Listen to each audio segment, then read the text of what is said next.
Segala puji bagi Tuhan Yang Maha Esa atas rahmat dan karunia-Nya sehingga penulis dapat menyelesaikan makalah yang membahas tentang pentingnya pengelolaan emosi diri ini. Dalam kehidupan sehari-hari, emosi seperti marah, sedih, takut, dan bahagia adalah bagian tak terpisahkan dari pengalaman manusia dan merupakan reaksi alami terhadap berbagai situasi. Namun, ketika emosi tidak dikelola dengan baik, ia dapat berdampak negatif pada perilaku, kinerja, bahkan kesehatan mental kita, mengubah potensi diri menjadi penghambat kesuksesan.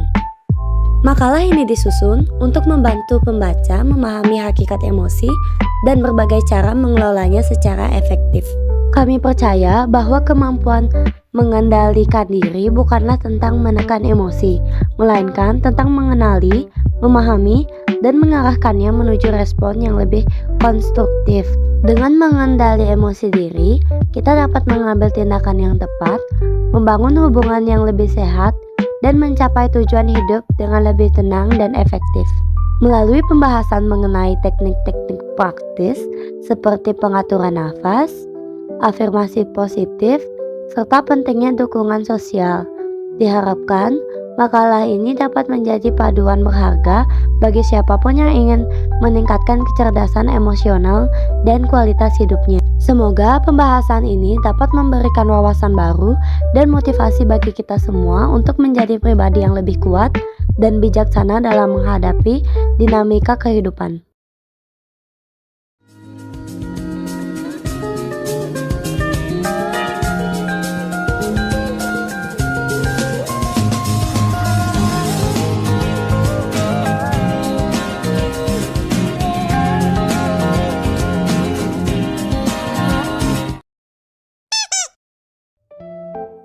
Emosi adalah reaksi kompleks perasaan, pikiran, dan perubahan fisiologis sebagai respon terhadap stimulus internal atau eksternal yang melibatkan luapan perasaan instan yang bisa menyenangkan atau tidak menyenangkan, dan termanifestasi melalui ekspresi wajah, bahasa tubuh, atau suara, serta berfungsi sebagai pesan tentang kondisi diri dan sekitar.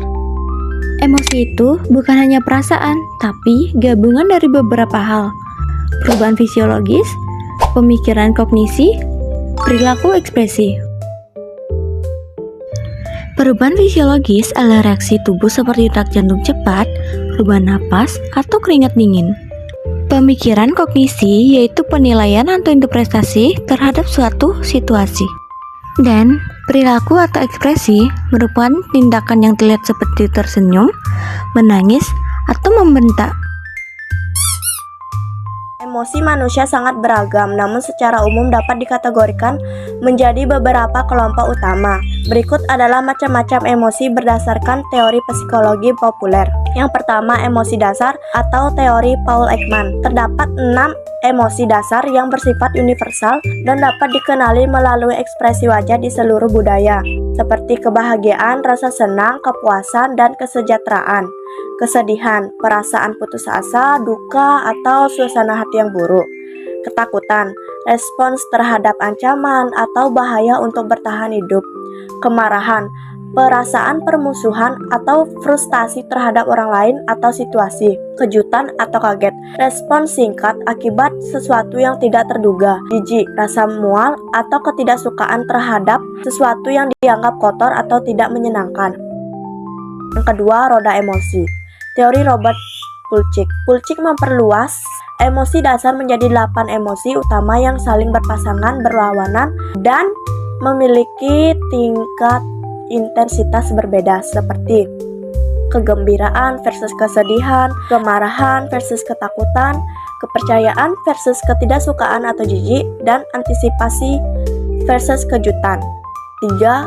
Emosi kompleks merupakan campuran dari beberapa emosi dasar dan seringkali dipengaruhi oleh norma sosial atau kognis, seperti cinta, kombinasi antara kepercayaan, kegembiraan, dan terkadang ketakutan. Kedua, rasa bersalah muncul ketika seseorang merasa bersalah telah melakukan kesalahan. Ketiga, malu, perasaan tidak nyaman akibat penilaian negatif dari diri sendiri atau orang lain.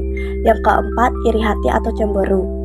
Muncul ketika menginginkan apa yang dimiliki orang lain atau kehilangan sesuatu yang berharga. Yang keempat, emosi positif versus negatif. Secara sederhana, emosi sering dikelompokkan berdasarkan dampaknya pada perasaan. Cara mengontrol emosi, gunakan teknik pernapasan dalam, berhitung mundur, atau cari tempat tenang untuk menjauh sejenak saat marah. Lalu identifikasi pemicunya, lakukan aktivitas positif seperti olahraga atau mendengarkan musik, dan komunikasikan perasaan Anda dengan orang terpercaya atau cari bantuan profesional jika kesulitan. Teknik saat emosi memuncak. Yang pertama, tarik napas dalam dan lambat. Ini membantu menenangkan sistem saraf Anda. Yang kedua, berhitung mundur, mulai dari 10 atau 100 secara perlahan. Yang ketiga, ulangi kata penenang, bisikan kata seperti tenang atau sabar. Yang keempat, ambil jeda sejenak, menjauh dari situasi pemicu kemarahan. Dan yang kelima, lakukan relaksasi, pilat lembut titik di antara ibu jari dan telunjuk. Kenali pemicu, cari tahu apa yang sebenarnya membuat Anda marah atau emosi. Olahraga teratur, aktivitas fisik seperti yoga, lari, atau jalan kaki melepaskan stres. Tulis jurnal, tuliskan perasaan dan pikiran Anda untuk meningkatkan kesadaran diri. Meditasi dan mindfulness, bantu diri Anda lebih sadar akan emosi saat ini tanpa menghakimi. Yang terakhir, lakukan hal positif. Alihkan emosi menjadi kegiatan kreatif seperti menggambar, musik, atau mempelajari hal baru. Saat perlu bantuan, curhat, bicara dengan teman, keluarga, atau orang terpercaya. Konsultasi profesional. Jika emosi sulit dikendalikan, psikolog atau konselor dapat membantu Anda dengan teknik seperti anger management.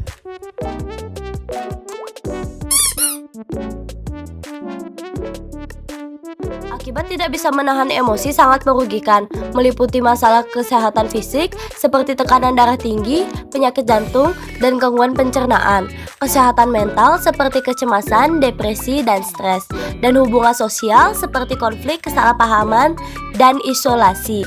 Bahkan bisa menjadi tanda adanya gangguan kejiwaan seperti gangguan kontrol impuls atau borderline personality disorder jika terus-menerus terjadi.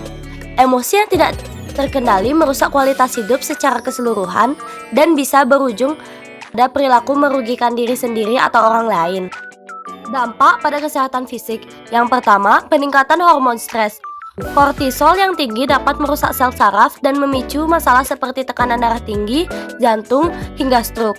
Yang kedua, ada gangguan pencernaan. Hormon stres dapat mengganggu sinyal otak ke usus, menyebabkan sindrom iritasi usus besar. Dan yang ketiga, ada masalah jantung. Detak jantung dan tekanan darah tidak teratur meningkatkan resiko penyakit jantung. Dampak pada kesehatan mental. Pertama, gangguan kecemasan dan depresi. Emosi yang tidak stabil bisa memicu overthinking, burnout, dan depresi. Kedua, penurunan kepercayaan diri. Sering marah atau emosi berlebihan dapat menurunkan harga diri. Yang ketiga, luka batin. Kesulitan mengontrol emosi dapat menimbulkan trauma emosional yang mendalam. Dampak pada hubungan sosial. Yang pertama, konflik dan kesalahpahaman. Kata-kata kasar saat marah merusak hubungan. Yang kedua, isolasi sosial. Orang lain menjauh karena perilaku emosional yang ekstrim. Dan yang ketiga, sulit membangun kedekatan. Orang lain merasa sulit memahami atau membangun hubungan dekat karena mispersepsi atau dianggap tidak jujur.